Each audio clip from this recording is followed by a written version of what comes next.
So apparently the Shah of Iran said that the Jews control everything. Let's check it out. Let's see if it's true. 60 Minutes Rewind. The Shah of Iran savors the power and the worldwide attention his oil has brought him. Unlike most autocratic leaders, as his ambition and his military muscle have grown, so has his willingness to talk to foreign reporters. 60 Minutes made its yearly pilgrimage to the Shah's palace in Tehran to canvass the royal views on assorted topics, among them our presidential election.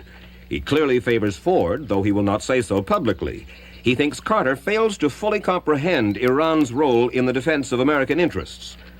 On the Middle East, the Shah is committed to a secure state of Israel, but he insists the Israelis must give back the Arab lands they conquered in 1967, and he believes the Jewish lobby in the United States helps breed Israeli intransigence on that matter. In fact, he says American presidents and presidential candidates are too quick to do the bidding of the Jewish lobby. Surely, Your Majesty, you're not telling me that the Jewish lobby in the United States pulls the strings of the presidency? Not entirely, but I think even a little too much, even for Israel interests. You think the Jewish lobby in the United States is too powerful for the interests of Israel? I think so. Sometimes they are disserving the interests of Israel because Explain. they're pushing around too many people. America first, eh? How do you mean pushing around? Well, pressuring, they have many means at their disposal. They are putting up pressure on many, many people. And at the end, I don't think that it will even help Israel. Why, if this is true, why would the President of the United States pay attention to that lobby? They are strong. Strong in what sense? They are controlling many things. Controlling what? Newspapers, medias, Your Majesty. banks, Hollywood? finances, and I'm going to stop there. Well, now, Pornographic industry, right? wait just a second. You really do believe that the Jewish community in the United States is that powerful? They make the media reflect their view of foreign policy? Mm-hmm. Yes. They do not report, we do not report honestly? Don't mix things, please. I don't say the media. I say in the media they have people. Not the entire media. Some newspapers will only reflect their views, yes. No? The New York Times, for instance, is owned by the Salzburger family, who are Jewish. Yep. Are you suggesting that the New York Times is biased in its treatment of the question of Zionism, Yep. Israel's existence, Yep. the United States' relationship with the Arab world? Yep. Ah!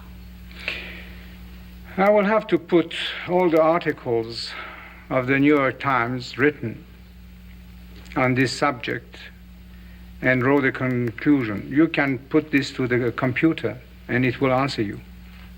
What you're saying is that, yes, you do believe. Well, Like let's he's wait. speaking to us in 2026, man. You can put this into the computer and it will answer you. You can just ask AI, right? And see if it's true, right? Which is something we should do. For the answer of the computer.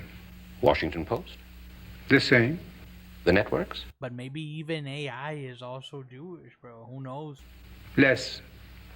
I must say you are speaking with your characteristic candor. Yes, if you like. I try to be candid. I have always been. He was even-handed in his candor. Next, he turned to the Palestinians.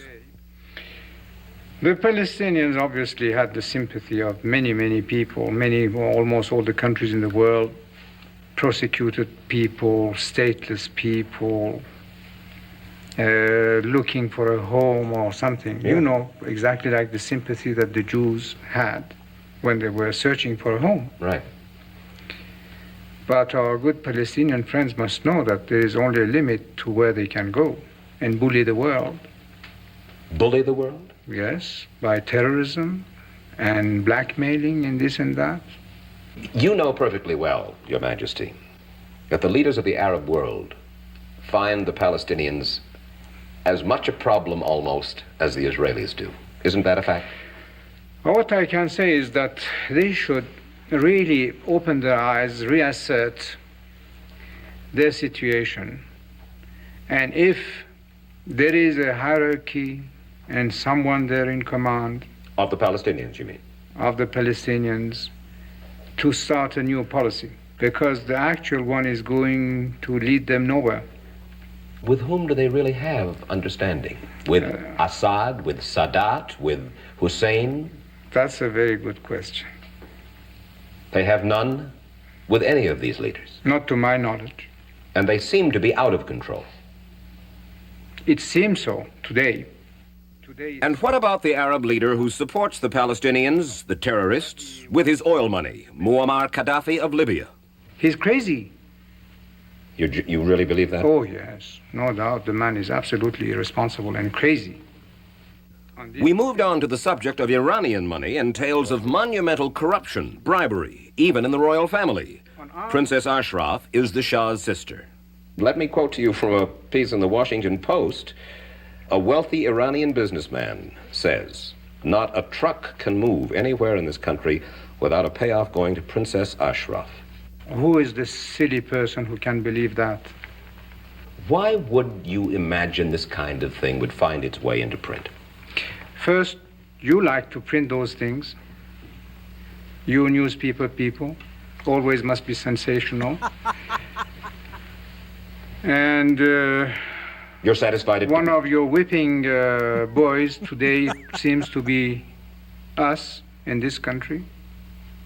So, you go for these things. But so many stories like this have proved to be true. They all were true except for my country. Grumman was true. Not here. Northrop was true. Not here. How are you so sure? How can you be utterly sure? Because you speak with such assurance that it is not still going on in other arms. The arms I choose. All the systems I choose. There is no need for middlemen. And they're not bribing you. Well, hopefully not. We turn to the Shah's secret police force, his FBI and CIA combined. They are called SAVAK, and they have a reputation for brutality. He acknowledged that he has SAVAK agents on duty in the United States. And they are there for the purpose of checking up on Iranian students. Checking up on anybody who becomes affiliated with circles, organizations hostile to my country, which is the role of any intelligence organization. And they are there with the knowledge and consent of the United States government? I think it is. The deputy director of SAVAK, a man by the name of Parvis Saveti, is reported to have castigated the FBI for not keeping a closer watch on Iranian exiles and student groups in the United States.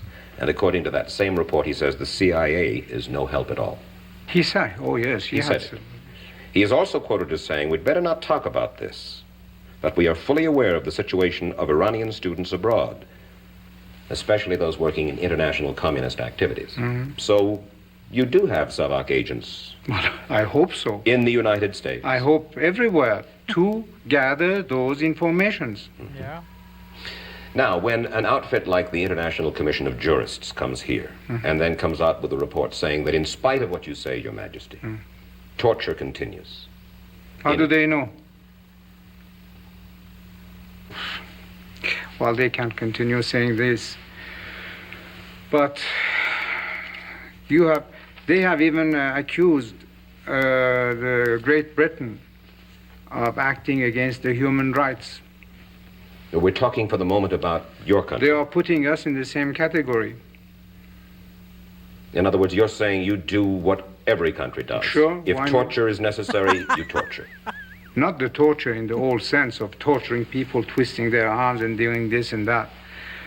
But there are intelligent ways of questioning now. Well, they talk about psychological and physical torture. Physical, I don't believe. I talked Not anymore. Maybe in the old days, maybe. I talked just today to a man whom I believe, who told about torture. He was tortured? Yes, And you believe that he was tortured? yes. How many years ago? Within, I want to be very careful,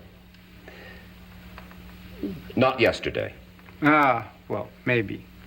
I don't know. The word has gone out to stop it. To stop what? Torture. But a long time ago, yes. How long ago? Well, I won't tell you, as you don't tell me. The story will continue after this.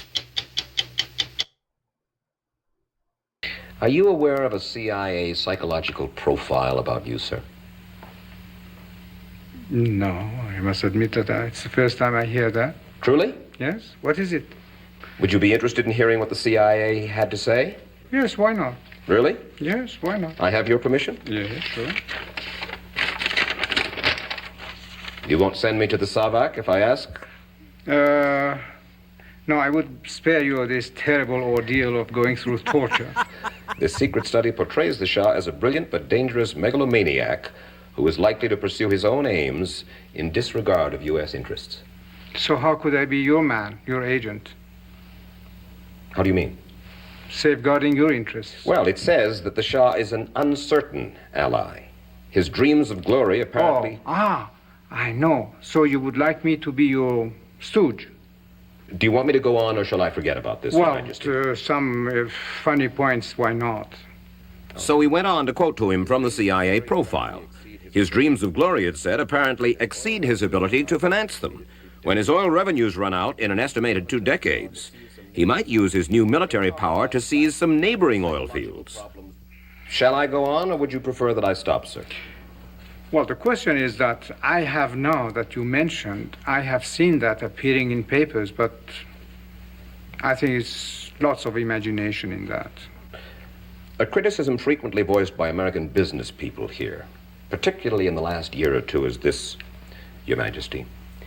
Iran does not pay its bills on time. Goods are delivered, services are rendered, but they have to wait and wait for their money.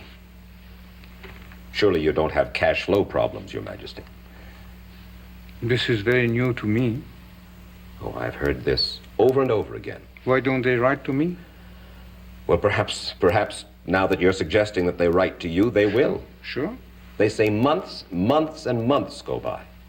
I can't believe that. There is no cash flow problem. Because you yourself confess that you are in deficit this year. I don't think so. I don't think so. But this is worth looking after. And at least for once you're very useful, that through you we can reach these people and say, why don't they write to me?